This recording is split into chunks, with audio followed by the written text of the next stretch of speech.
Hadis riwayat Ahmad, semoga bermanfaat.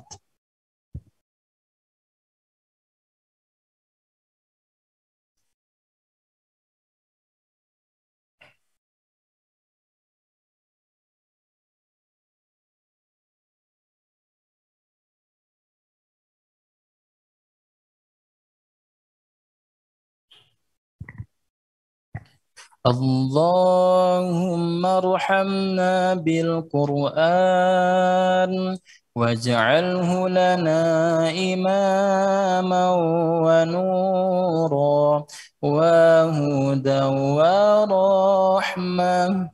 Allahumma dzakirna minhu ma nasina wa 'allimna minhu ma jahilna warzuqna tilawatahu ana al-laili wa atrafan nahar waj'alhu lana hujjatan ya rabbal alamin. Bismillahirrahmanirrahim. Assalamualaikum warahmatullahi wabarakatuh.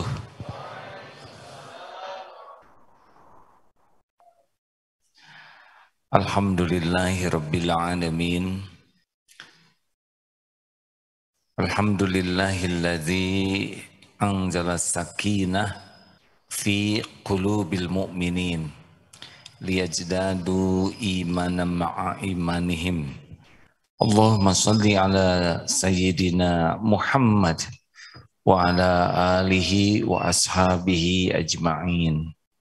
Semoga Allah yang maha menatap, maha menyaksikan, maha dekat, mengaruniakan kepada kita sakinah, hati yang benar-benar tenang menghadapi pergolakan apapun. Karena sakinah itu hadiah dari Allah bagi orang yang yakin kepadanya. Kita yang banyak datang ke majelis ilmu, juga sholat, baca Quran, belajar tentang beragam ilmu, khususnya ilmu agama, sebetulnya harus mengeluarkan satu ciri, yaitu pribadi yang sakinah, pribadi yang tenang. Jadi kalau kita rajin mengkaji ilmu, rajin ibadah, tapi tidak tenang, pasti ada yang salah.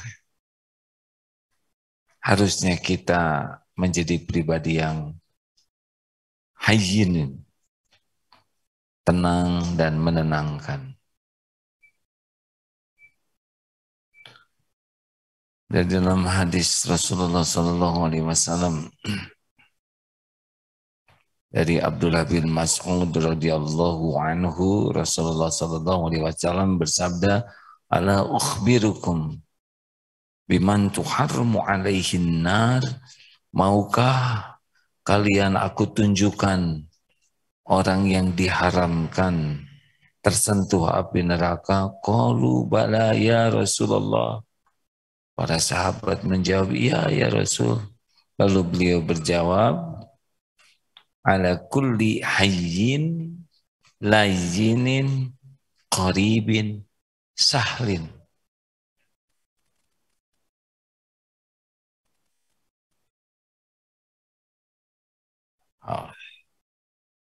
Hadis riwayat Imam At-Tirmizi, Ibnu Hibban, dan disahihkan oleh Al-Albani.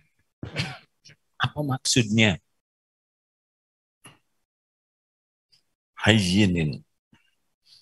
Yang dapat saya pahami, orang yang memiliki hayyin ini adalah orang yang lahir batinnya tenang, menenangkan, teduh, meneduhkan. Jadi tidak mudah tersulut emosinya, tidak gerasa gerusu, tidak juga lemot, ya, tidak lebay, tapi seseorang yang betul-betul bisa mengontrol dirinya sehingga ucapannya, sikapnya memancarkan kekuatan ketenangan yang dari dirinya dan bisa menularkan kepada yang lain. Dari mana ketenangan ini? Ketenangan ini cuma satu jalurnya. Ala bidzikrillah tatma'innul qulub. Ayat lebih lengkapnya, alladzina amanu wa tatma'innu qulubuhum bidzikrillah. Ala bidzikrillah tatma'innul qulub. Orang-orang yang beriman tentram hatinya dengan mengingat Allah. Camkan hanya dengan zikrullah hatimu akan tentram. Hati ini digenggam oleh Allah sepenuhnya, dibulak-balik oleh Allah, dan Allah mengetahui persis pikiran kita, ucapan kita, hati kita, sikap kita, semuanya. Dan Allah memberikan hadiah sakinah bagi orang yang ingat kepadanya. Bizikrillah. Jadi mau cari ketenangan itu pakai apapun, ketenangan yang asli pemiliknya hanya Allah. Karena Allah yang membulak-balik hati. Lalu kenapa kita rajin sholat, rajin belajar, tapi masih susah tenang? Pertama, yang harus kita evaluasi adalah jangan-jangan kita mencari ilmu, semangat, tapi tujuannya bukan Allah. Dan Allah tidak bisa dibohongi siapapun. Hadirin sekalian, tidak semua mencari ilmu agama ingin dekat dengan Allah.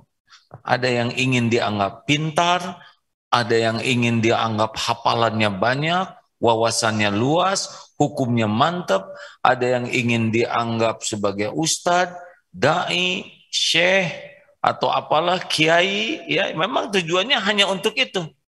Ada yang ingin gelar, SAG, LC, MAG, PAG, doktor, ahli agama, ada yang ingin disebut profesor, dan itu yang jadi tujuan utamanya belajar. Dan Allah tahu, ini bukan nyari Allah, padahal yang digunakannya ilmu Allah, tapi mencarinya dunia. Allah tahu persis. Kenapa rajin ke majelis ilmu? Ini syarat. Syarat dari siapa? Dari calon mertua. Coba datang ke kajian di Darul Tauhid malam Jumat. Jadi saya mau tidak mau harus datang. Karena kalau enggak nanti ditolak lamaran saya. Datang, dengar, tapi belum tentu ilmunya bisa membuat yakin ke Allah. Karena Allah tahu niatnya juga bukan Allah yang dicari. Kenapa rajin ke pengajian itu? Karena keren. Di sana yang datang artis semua, mudah-mudahan saya ke bawah cakep. Ada pengajian yang merasa keren. Allah tahu semua hati. Wahuwa alimum bidatis sudur. Dan dia mengetahui apa yang dibisikkan di dalam hati. Walaqad khalaqnal insana wa na'lamu ma tuwaswisu bihi nafsuh. Surat Qaf ayat berapa? Dan Allah yang menciptakan kita semua, Allah tahu apa yang ada di hati kita. Tidak bisa bohong. Nah, kenapa kita rajin sholat tapi masih galau?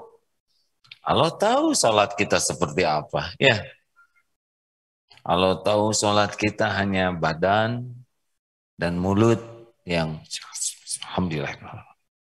Tapi Allah tahu persis pikiran kita. Oh, kemana aja, ya. Hati kita tidak ke Allah dan memang tidak ada niat sholat khusyuk. Jadi maunya mau sholat saja. Tidak ada greget di hati kita. Saya ingin sholat yang bagus. Yang ingin diterima Allah. Gak ada itu. Hanya mau sholat aja. Memang datang ke masjid jauh-jauh wudhu. Tapi pas imam Allahu Akbar, langsung. Apalagi kalau bacaan imamnya panjang ya. Dan kita tidak hafal. Nah itu kesempatan emas. Untuk ya mencari barang hilang atau rencana pulang dari sini gimana, makan apa, dan nanti kaget tiba-tiba assalamualaikum, tapi tidak ada rasa bersalah tuh, astagfirullah, astagfirullah, astagfirullah, astagfirullah, istighfar, tapi ya tidak ada malu, tidak ada rasa salah, dan ini memang tidak serius. Allah Subhanahu wa Ta'ala Maha tahu persis apa yang tersembunyi di hati kita. Jadi Allah tahu siapa yang ingin dekat dengan Allah, yang ingin ke Allah, dan yang biasa-biasa saja. Ada yang ingin dunia pakai amalan ke Allah, ya, seperti ngapalkan Quran. Tapi senang sekali kalau disebut hafiz, hafizoh, qori, dan cita-cita sekali itu. Supaya pasarannya meningkat, ya. Katanya kalau udah hafiz mah santri di DT banyak yang mau gitu. Katanya kalau hafiz mah kuliah juga beasiswa. Jadi tidak ada Allahnya dan Allah tahu itu. Walaupun hafal Quran belum tentu bisa menikmati tenang dan juga belum tentu bisa ngerem dari maksiat dan belum tentu juga bisa jadi amal. Nah, dalilnya Al-Ankabut ayat 69. Sebetulnya yang saya pahami di sini dalilnya. Ada yang bisa bantu bacakan? Oh, yang suaranya bagus. Walladzina jahadu. Ada, Ustaz? Ada. Silakan. A'udzu billahi minasy syaithanir rajim. والذين جاهدوا فينا لنهدينهم سبلنا وإن الله لمع المحسنين. Orang-orang yang berusaha dengan sungguh-sungguh untuk mencari keridaan kami, benar-benar akan kami tunjukkan kepada mereka jalan-jalan kami. Sesungguhnya Allah benar-benar bersama orang-orang yang berbuat kebaikan. Tuh, jadi selanjutnya nanti Allah yang nuntun.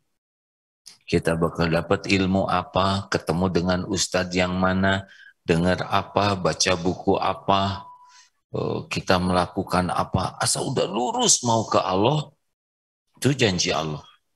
Walladzina jahadu fina lanahdiyannahum subulana. Allah benar-benar akan menunjukkan jalan-jalannya. Nanti kita ngaji kemana, gurunya siapa, nanti Allah bakal tunjukkan. Karena Allah tahu semua ustadz yang ada, Allah tahu semua kiai, ulama, mana yang ilmunya nanti bisa menyampaikan kita dekat dengan Allah. Hadirin sekalian, semua makhluk ada dalam kekuasaan Allah. Tidak ada yang lepas.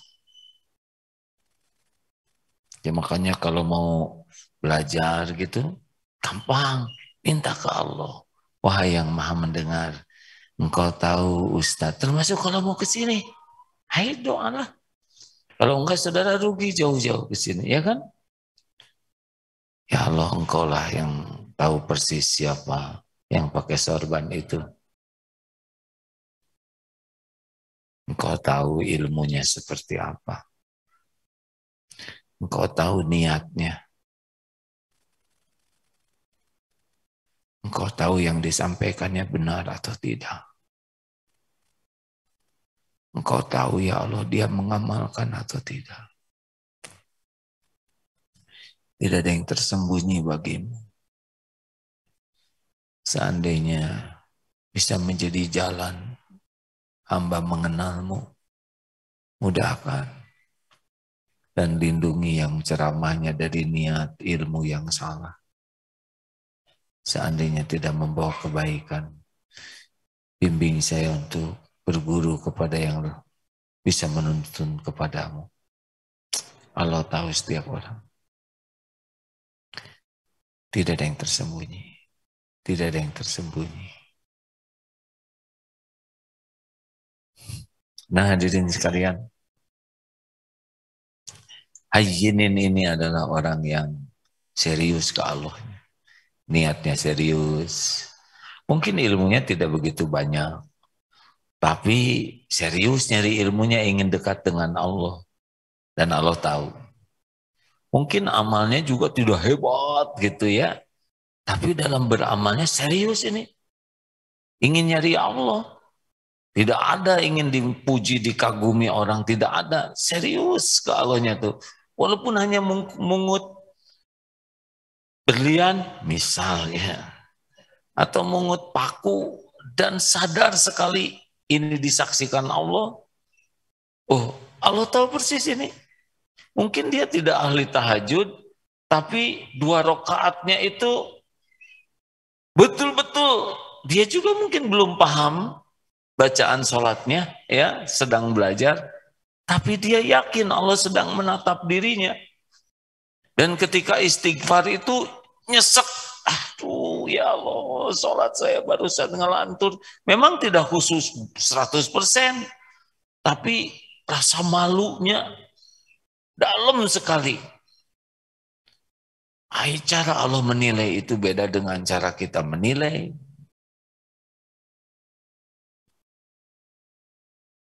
Allah teliti sekali menilai hamba-hambanya. Makanya jangan meremehkan orang lain ya. Kita tidak tahu. Tidak tahu air mata tobatnya seperti apa. Mungkin kita ingin, sih itu mah zaman SMA, bodor garing, playboy cap 2 cula. Padahal sudah tobat nasuha, udah selesai itu di sisi Allah ya. Padahal Allah tahu tangisannya itu seperti apa kalau dia ingat dosa waktu mudanya. Kita boro-boro enak aja merendahkan orang lain. Yakinlah orang-orang yang kerjanya merendahkan orang lain tidak tenang. Kalau ini tidak tenang, nanti raut mukanya juga enggak bawa ketenangan. Kata-katanya juga enggak, walaupun nyebut Quran bisa, bahkan nyebut Allah juga bisa. Karena nyebut Allah juga bisa ujub. Allahu Akbar, Allahu Akbar. Jadi dia juga enggak ingat Allah Maha Besar ya. Yang diingatnya, wah saya pemberani, wah saya bertakwir begitu. Jadi belum tentu nyebut nama Allah tuh ingat ke Allah atau ingin dekat ke Allah. Ada juga yang ingin dipuji. Emang tidak mudah. Tapi mudah kalau Allah menolong. Kuncinya itu tuh. Memang mau enggak ke Allahnya.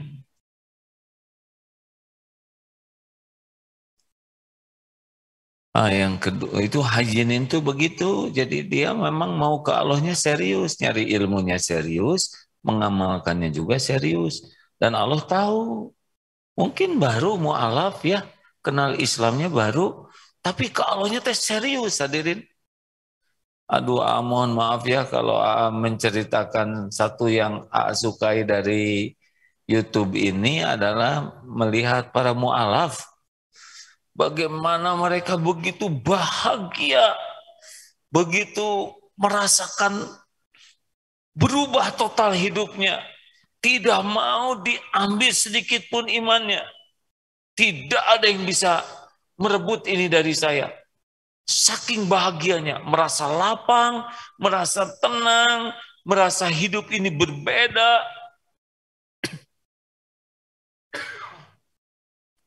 Sudah divaksin.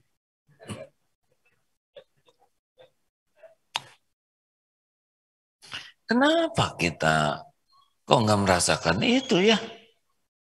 Liur, berantem aja dengan saudara tengok. Itu salah, ini salah. Waduh, pusing aja dengan Islam teh. Aneh, kan? Apa yang salah? Mungkin kita nggak serius ke Allahnya, sedang mereka serius. Mereka belum bisa baca Quran, tapi mereka khatam terjemah. Perbedaannya dengan kita apa? Quran nggak dibaca, terjemah enggak, itu dia.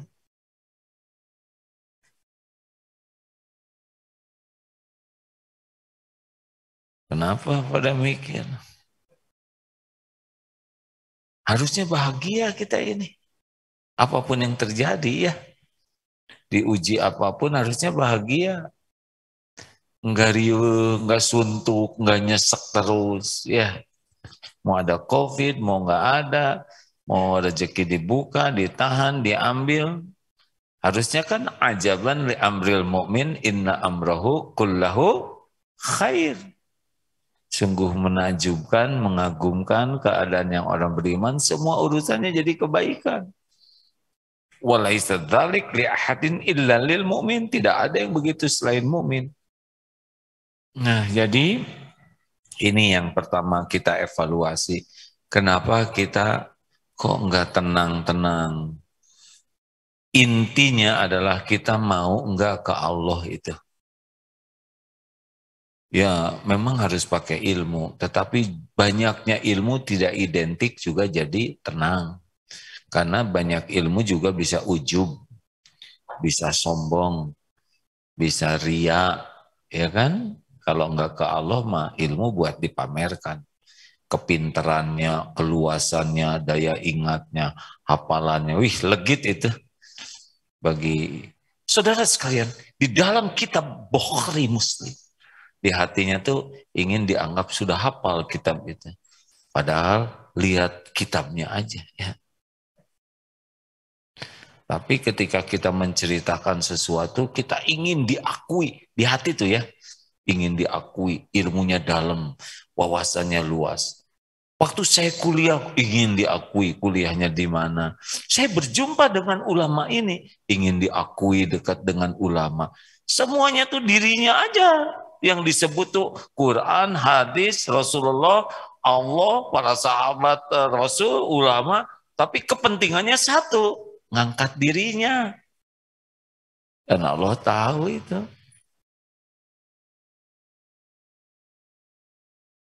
Tuh kudu gimana ini susah begini. Enggak susah. Pengen ke Allah atau enggak itu aja sih intinya. Lebih mudah sebetulnya ingin dekat dengan Allah daripada ingin dekat dengan orang. Pertamanya juga Allahnya senang kalau kita mendekat ke dia, lah kita pengen dekat ke orang, jangan-jangan sama-sama mau. Ya, kita mau dekat sama dia, dia mau lari terbirit-birit melihat kita. Kalau mau ke Allah mah Allah lebih mau lagi. Nah, ayo sekarang kita periksa ke Allah tuh gimana. Kalau zikrullah itu lampu nyala, kalau tidak ingat Allah itu lampu mati. Seperti apa sih banyak nyalanya, banyak matinya. Sebetulnya di hadis sih orang yang zikir itu hidup, yang tidak zikir itu mati. Jadi banyak hidupnya, banyak matinya.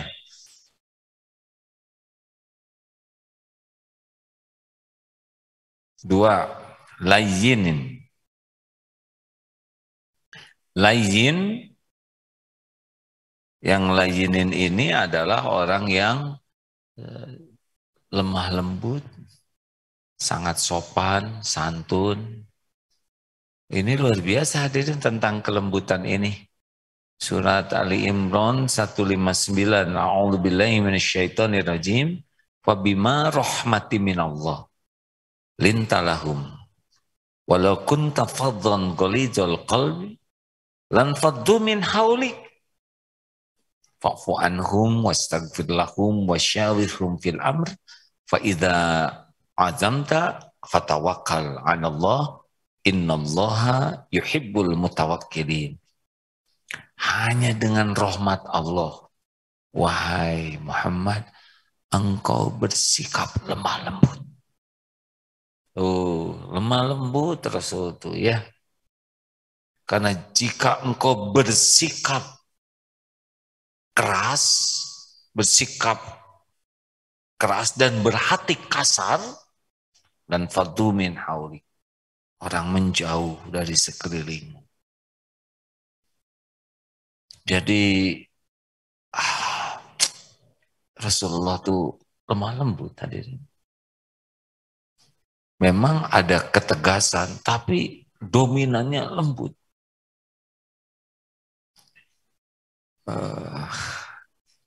Bacakan beberapa hadisnya. Wa innaka la'ala khuluqin azim, Al-Qalam ayat 4 ini, bahwa sesungguhnya engkau memiliki di atas itu ya, di atas akhlak yang agung. Jadi ada akhlak mulia, nah tidak ada yang bisa menandingi keagungan akhlak Rasulullah SAW.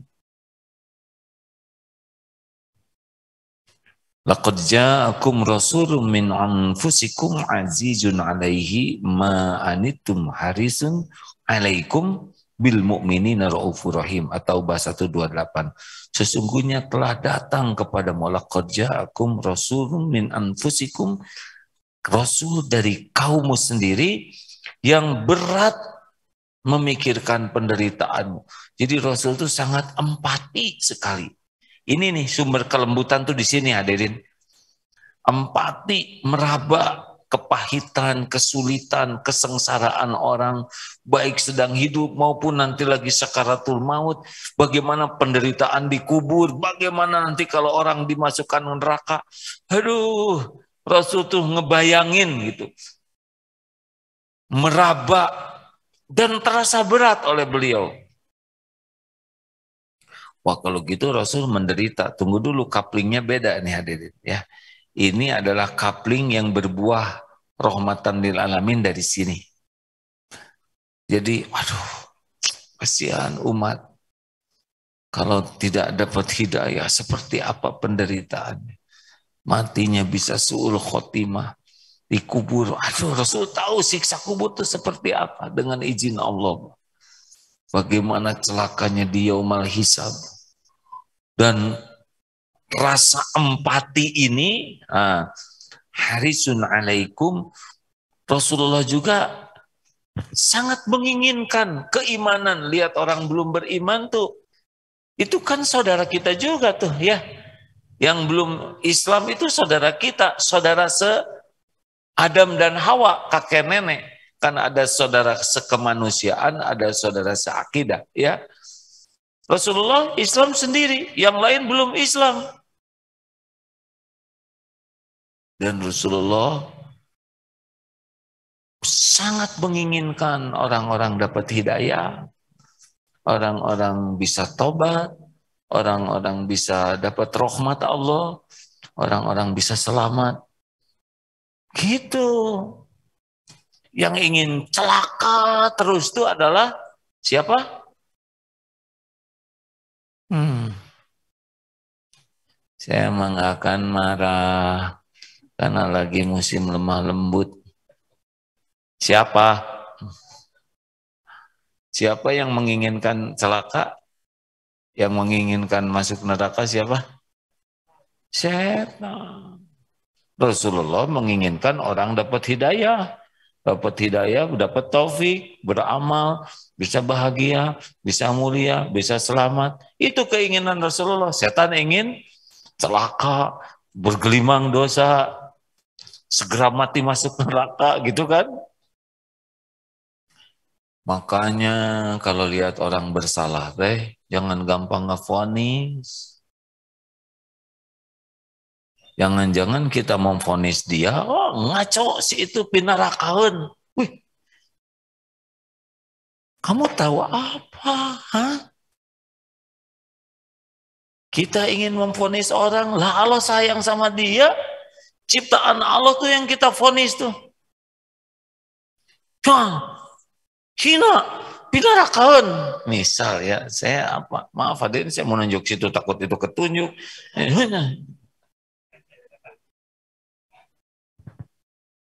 Hati-hati, Allah mendengar tuh omongan kita.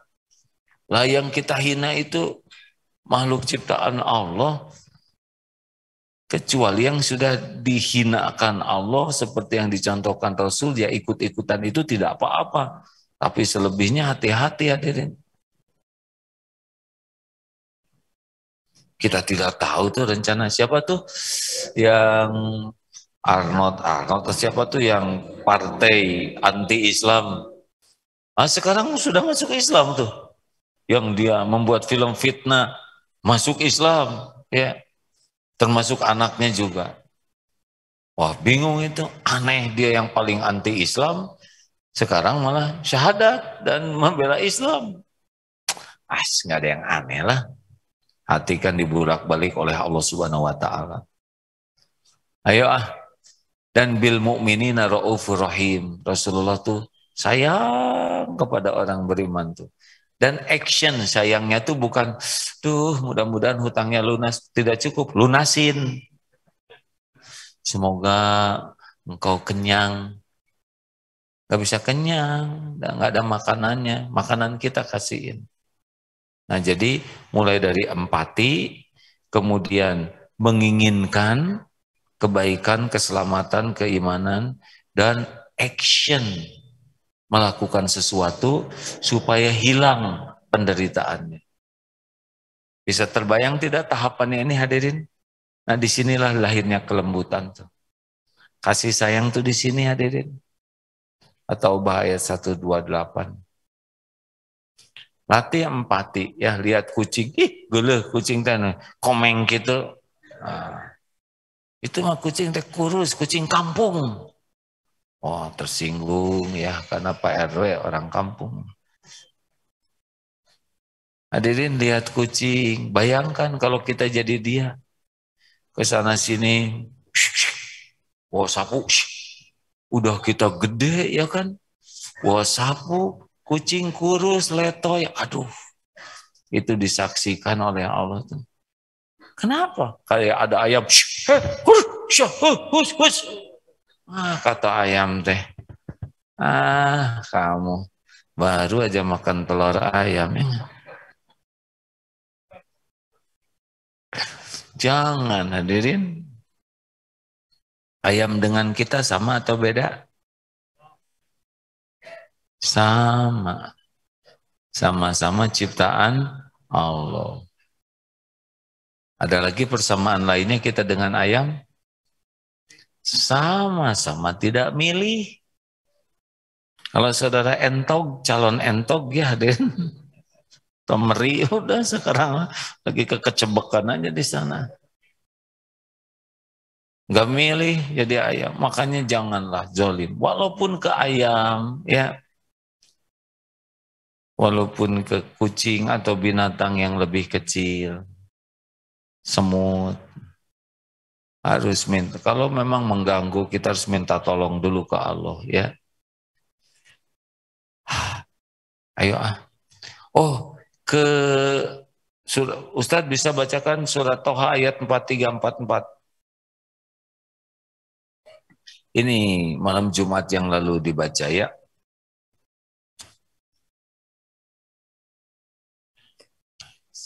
A'udzu billahi minasy syaithanir rajim. اذهبا إلى فرعون إنه طغى فقولا له قولا لينا لعله يتذكر أو يخشى. Pergilah kamu berdua kepada Fir'aun, sesungguhnya dia telah melampaui batas. Berbicaralah kamu berdua kepadanya dengan perkataan yang lemah lembut. Mudah-mudahan dia sadar atau takut. Coba itu.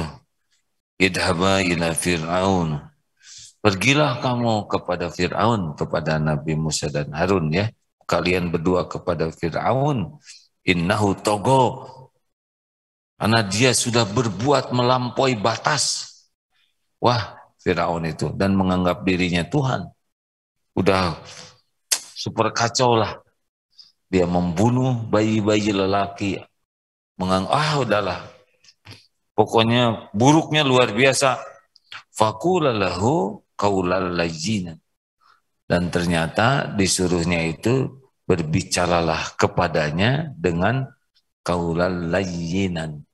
Perkataan yang lemah lembut, yang tidak memaksa, yang tidak kasar.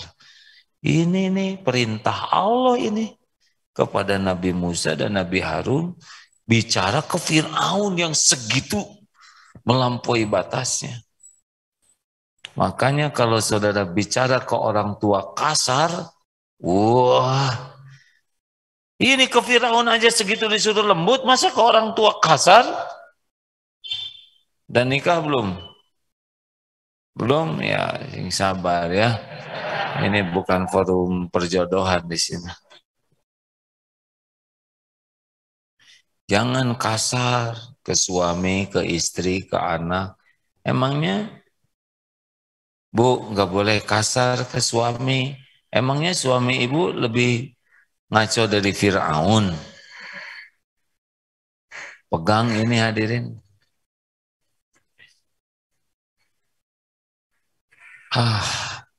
Masya Allah. Inna rifqa la yakunu fi syai'in illa zana. Sesungguhnya segala sesuatu yang tiadalah sesuatu dihiasi kelembutan, melainkan akan indah. Dan sebaliknya, tanpa kelembutan sesuatu akan buruk. Jadi kita hindarilah kata-kata kasar, perangai kasar, sikap kasar. Usahakan kalau kita berceramah juga jangan menggunakan kata-kata kasar, ya. Walaupun bagaimana tegas, tapi jangan dengan kata-kata yang kasar, kotor. Tidak baik, karena Rasulullah tidak begitu. Tidak ada sebaik-baik dakwah amar ma'ruf nahi mungkar selain contoh Rasulullah SAW. Kalau disebut berani, Rasul pemberani sekali, tidak ada tandingannya, dan tetap tidak mengatakan kata-kata yang tidak baik. Betul? Jadi jangan alasan ingin menunjukkan keberanian kita, kemudian kata-kata kita jadi kotor, kasar, tidak boleh. Dan tidak ada contohnya seperti itu. Kita menegakkan amar ma'ruf nahi mungkar, tapi tetap harus dengan kata-kata yang baik.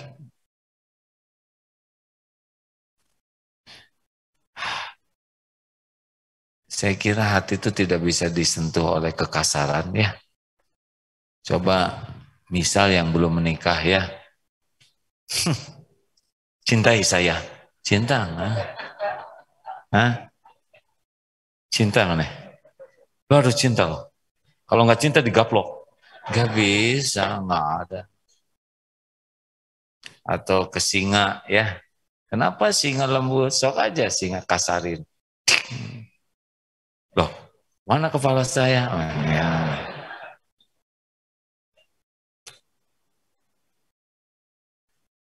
Ayo hadirin, dua saja dulu malam ini ya. Haijin dan laijin. Mari kita coba bicara lebih lembut. Ada hadis yang akan dibacakan Ustaz? Ada dua hadis. Ustadz Fuad sengaja datang dari Tasik ke sini untuk ikut kajian dan ikut membacakan hadisnya. Silakan Ustadz. Bismillahirrahmanirrahim, dari Abu Hurairah radhiyallahu an. Beliau berkata, Rasulullah Sallallahu Alaihi Wasallam bersabda, sesungguhnya orang yang kuat, orang yang tangguh adalah orang yang bukan ahli bergulat atau bertarung. Sesungguhnya orang yang tangguh, orang yang kuat adalah orang yang pandai mengendalikan hawa nafsunya ketika ia sedang marah. Dari rawahu Imam Bukhari. Dari Anas radhiyallahu an menceritakan, saya telah berkhidmat melayani Rasulullah sallallahu alaihi wasallam di Madinah selama 10 tahun. Ketika itu saya masih muda. Oleh karena itu pelayanan saya tidak semuanya sesuai dengan apa yang diinginkan oleh majikan saya, oleh Rasulullah sallallahu alaihi wasallam. Meskipun demikian, beliau tidak pernah mengatakan perkataan yang tidak suka kepada saya. Juga tidak pernah mengatakan, kenapa engkau melakukan ini? Atau dengan perkataan, mengapa engkau tidak melakukan begini? Hadis riwayat Imam Abu Dawud. Ini hadis ini setiap jengkel ingat hadis ini. Seperti tadi mau belajar bukunya tidak ada. Yang bagian nyiapin buku. Pas datang menjelang Isya. Kenapa enggak dari tadi mau ngomong gitu hadis ini? Ingat hadis ini, ditahan. Saya lagi nahan tahu mungkin begitu ya sama wae. Karena Rasulullah mah enggak ada komplain sama sekali. Dahsyat sekali ini hadirin. 10 tahun dari Anas waktu masih muda ya. Yang pasti banyak salahnya dalam berkhidmat kepada Rasulullah SAW. Tidak ada komplain. Kenapa kamu begini? Jika tuh begitu, aduh, nggak kebayang Rasulullah begitu. Tenang weh, dan dunia baik-baik saja. Tapi ada seorang ulama di Jakarta yang terkenal tidak marah itu.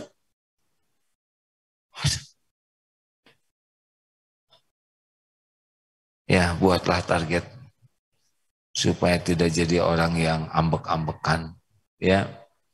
Dan surat Al-Furqan ayat 63 itu yang kemarin ya. Ibadur Rahman yang satu ayat saja ini ya sebagai penutup pertemuan kita, diulang lagi. Karena Rasulullah SAW juga sudah bersabda kepada istrinya nih Siti Aisyah ketika ada yang Assalamualaikum, marah tuh Siti Aisyah.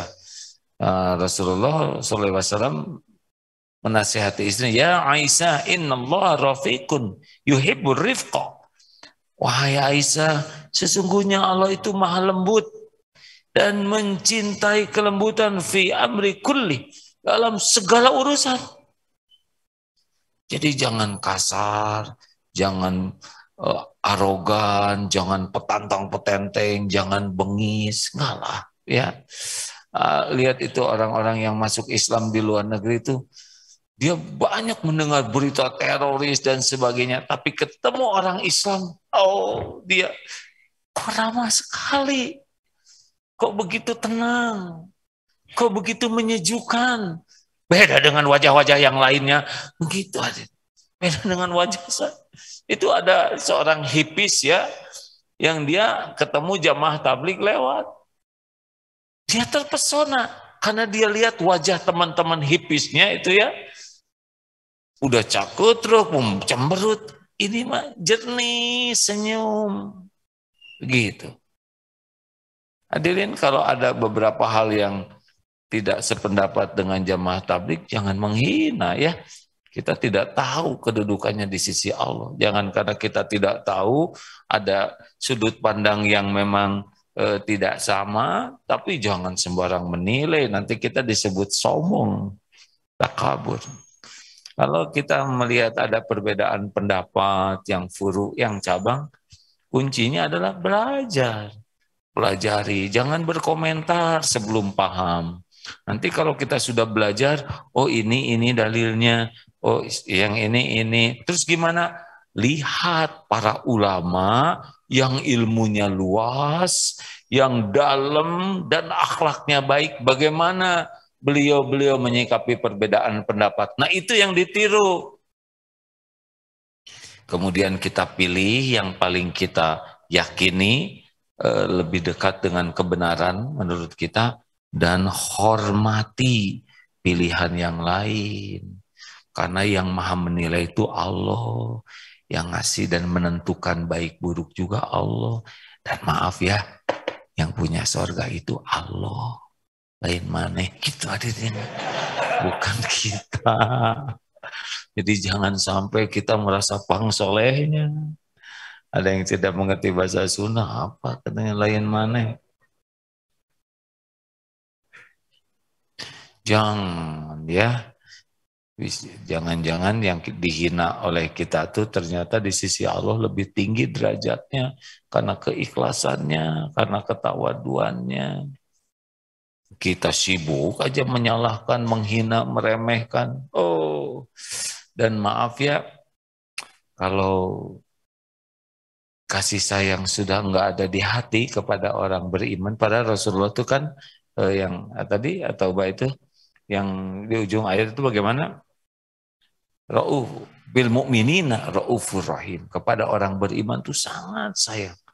Nah, kalau orang sudah hilang sayangnya ya, raut muka, pemilihan kata-kata dan nada itu kecenderungannya nggak enak.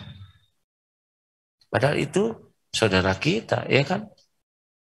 Sedangkan ke Fir'aun aja Nabi Musa disuruh segitu, masa ke saudara yang sama-sama sholat, hanya karena beda pendapat, kita jadi bengis, jadi kasar, jangan. Ya, kita. Tadi ya, ayat ya, punten. A'udzu billahi minasy syaithanir rajim. وعباد الرحمن الذين يمشون على الأرض هونا وإذا خاطبهم الجاهلون قالوا سلاما. Hamba-hamba Tuhan yang Maha Pengasih itu adalah yang berjalan di atas bumi dengan rendah hati, dan apabila orang-orang bodoh menyapa mereka dengan kata-kata yang menghina, mereka mengucapkan salam.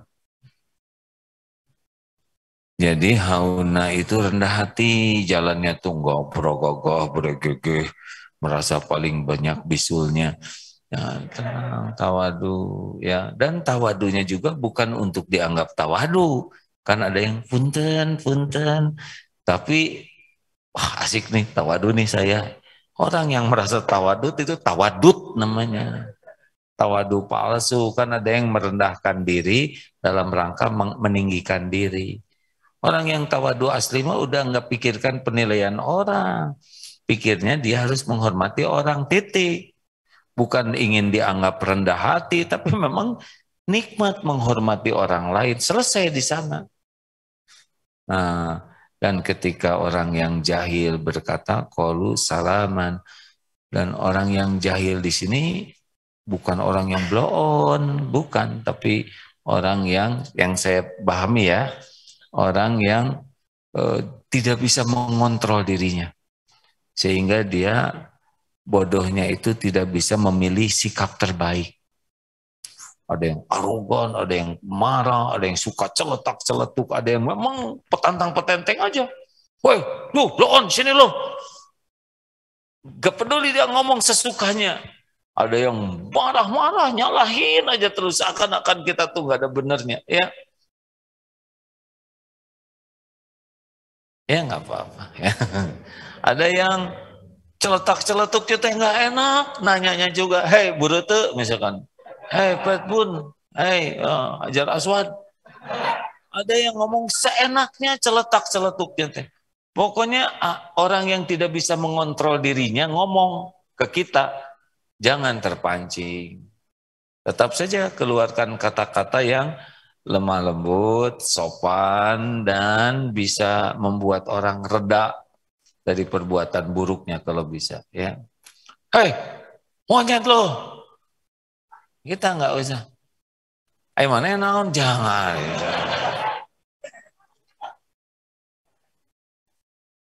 Hei, monyet lo. Jelas dia jahil, tidak bisa mengontrol dirinya karena kita kan bukan monyet.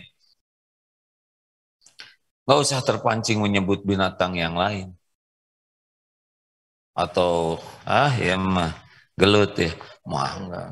Ya, punten Kang. Yang benar kamu naik motor tuh. Ya, maaf. Saya kurang hati-hati. Saya salah. Punten ya. Oh, gitu tuh. Beres. Saya salahnya apa? Jangan nyalahin saya loh. Wah. Minta maaf aja. Katanya di Jepang kalau tabrakan sepeda gitu, bruk. Walaupun dia benar, dia minta maaf. Oh, misalkan apalah bahasa Jawa. Hampura.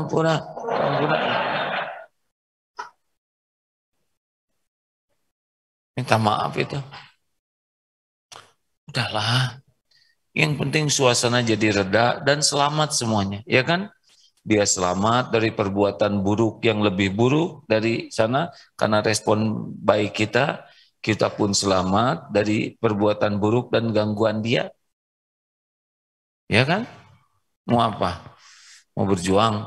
Pergi itu lawan kaum yang zolim. Ya, ini saudara-saudara kita di sini. Apalagi semasjid bertengkar. Wah, nggak masuk di akal itu ya. Hanya karena sejadah kita ketutupin oleh dia. Atau ibu udah ngapling sajadah, ibu mau ke belakang. Pas datang ternyata digeser sajadah. Waduh, dendam kesumat.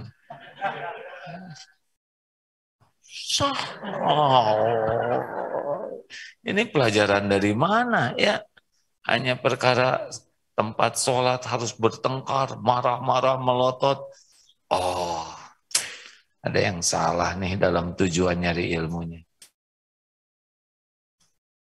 Terima kasih hadirin. Masih ada Ustadz yang mau disampaikan? Ustadz? Dibaca lagi ya.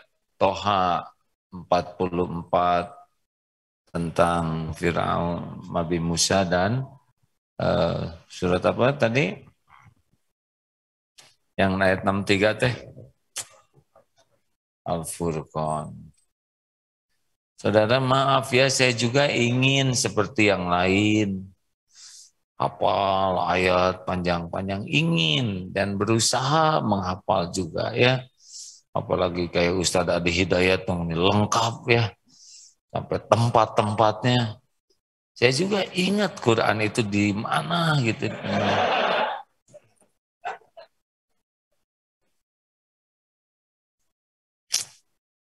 Ya, semoga Ustadz Adi Hidayat jadi kekasih Allah. Juga para ustadz lainnya. Karena banyak sekali ilmu yang sampai kepada kita semua. Enak mendoakan orang lain. Terima kasih rekan-rekan sekalian. Apakah di ruangan ini ada malaikat? Tidak. Mereka mencatat. Ya, malaikat mencatat. Ada juga malaikat yang khusus memohonkan ampunan. Kita tidak usah ingin lihat, tapi keyakinan kita harus sampai ke sana. Tempat ini nanti bersaksi tidak nih? Bersaksi. Harus sampai ke sana keyakinan kita. Apakah Allah memperhatikan kita? Ya, harus ke sana. Saya juga sangat ingin bisa begitu. Inginnya setiap saat merasa ditatap, didengar, diperhatikan. Sehingga tidak ada yang paling nikmat dalam hidup ini selain bersama Allah. Dunia ya dunia hanya sarana saja untuk mendekat ke Allah. Allahumma salli ala Sayyidina Muhammadin wa ala alihi wa ashabihi ajma'in. Alhamdulillahi Rabbil Alamin, la hawla wa la quwwata illa billah. Ya Allah, ya Hayyu, ya Qayyum, birahmatika nastaghits. Ya Allah, ya Arhamar Rahimin, irhamna ya Rabb. Rabbana zalamna anfusana, wa illam taghfir lana, wa tarhamna, lanakunanna minal khasirin. Allahumma ja'alna minat tawabin, waj'alna minal mutatahirin, waj'alna min ibadika salihin. La ilaha illa anta ya Rabb, subhanaka inna kunna minaz zalimin.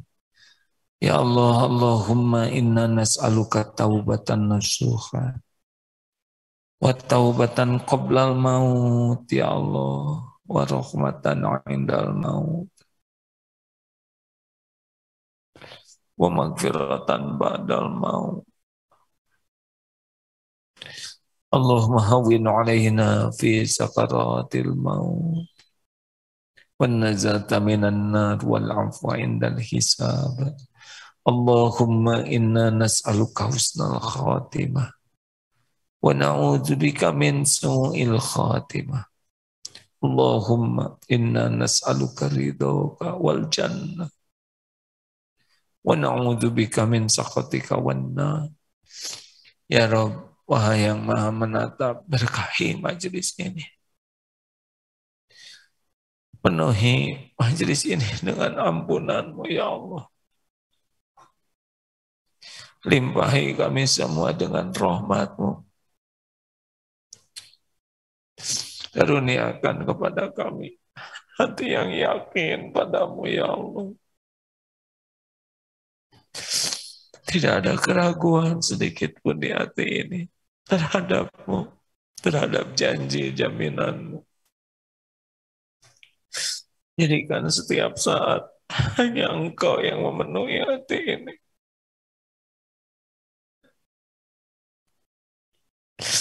Jadikan kebahagiaan hidup ini hanya bersama-Mu ya Allah. Karuniakan hati yang penuh dengan keindahan mencintai-Mu. Hari-hari penuh penantian, rindu berjumpa dengan-Mu ya Allah. Jangan biarkan dunia ini tampak indah sehingga menghijab kami dari-Mu. Tampakkan dunia ini sebagaimana yang Engkau tampakkan kepada Rasul-Mu, kepada para kekasih-Mu. Titipkan dunia kepada kami, dunia yang membuat hidup ini selalu bersama-Mu. Dunia yang maslahat bagi hamba-hamba-Mu. Ya Allah, karuniakan nikmat dan khusyuknya sholat. Doa yang Kau ijabah. Cukupi hanya rezeki yang bersih, halal, barokah. Karuniakan ilmu yang menyampaikan kami kepada cinta-Mu. Bimbing kami agar bisa beramal dengan ikhlas dan istiqomah. Ya Rabb, jadikan saat ini saat mustajab doa. Engkau yang maha mendengar, maha mengabulkan. Taqabbal minna ya karim, innaka antas sami'ul alim. Amin ya rabbal alamin. Hadirin bagi yang mau doa, silakan doa masing-masing. Jangan ragu-ragu. Doa bisa menjadi jalan berubahnya takdir.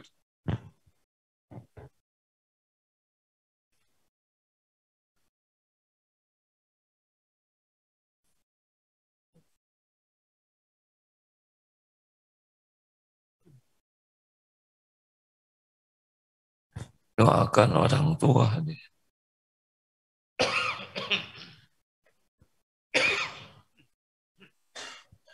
Guru-guru kita.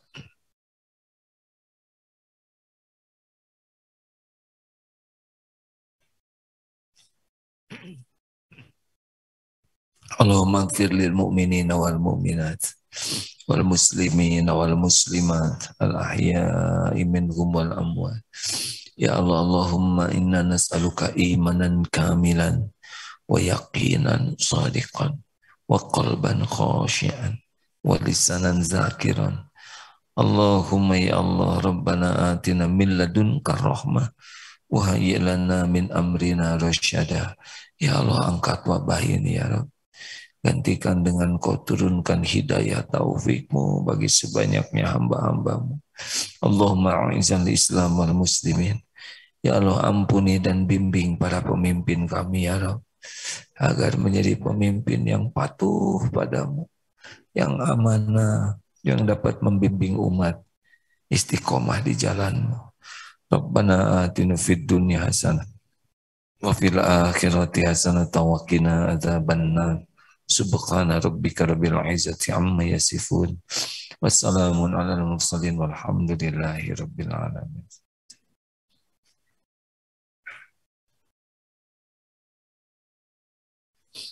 Alhamdulillah, terima kasih, jazakumullah khair. Subhanakallahumma bihamdik asyhadu alla ilaha illa anta astaghfiruka wa atubu ilaik. Assalamualaikum warahmatullahi wabarakatuh. Ketua Yayasan Indonesia Mengaji menyampaikan 65% dari jumlah penduduk Indonesia beragama Islam tidak bisa membaca Al-Quran. Assalamualaikum warahmatullahi wabarakatuh. Data lewat Republika, 147,5 juta umat Islam di Indonesia belum bisa membaca Al-Quran atau buta huruf Quran. Departemen Agama mencanangkan minimal 5 juta mushaf diperlukan di Indonesia ini setiap 1 tahun. Dan DT Peduli sebagai tahap awal mencetak 20.000 mushaf untuk diwakafkan kepada masyarakat di pelosok negeri, karena banyak masjid yang sudah rusak Qurannya atau tidak punya Quran, dan ini ladang amal bagi kita semua. Ayo sahabat-sahabatku sekalian, kita menjadi orang yang berada di barisan paling awal dalam berwakaf mushaf Al-Quran untuk negeri bersama DT Peduli. Assalamualaikum warahmatullahi wabarakatuh. Berwakaf Al-Quran ke pelosok negeri plus pelatihan membaca Al-Quran. Wakaf Al-Quran Plus, raih pahala mengalir abadi.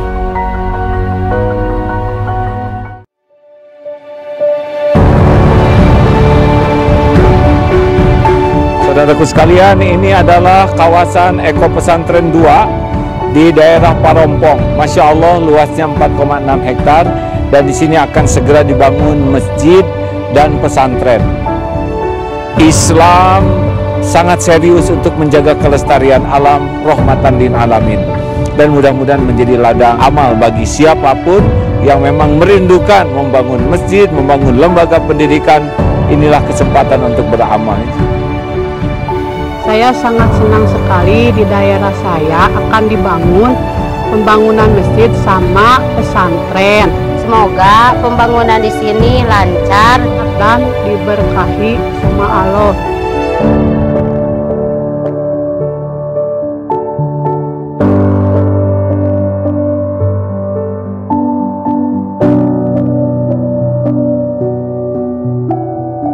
Dengan hadirnya Pondok Pesantren Darut Tauhid di sini, mudah-mudahan bukan saja masalah pertanian, tapi masalah keagamaan, masalah akhirat juga kami akan terbimbing dan terarah.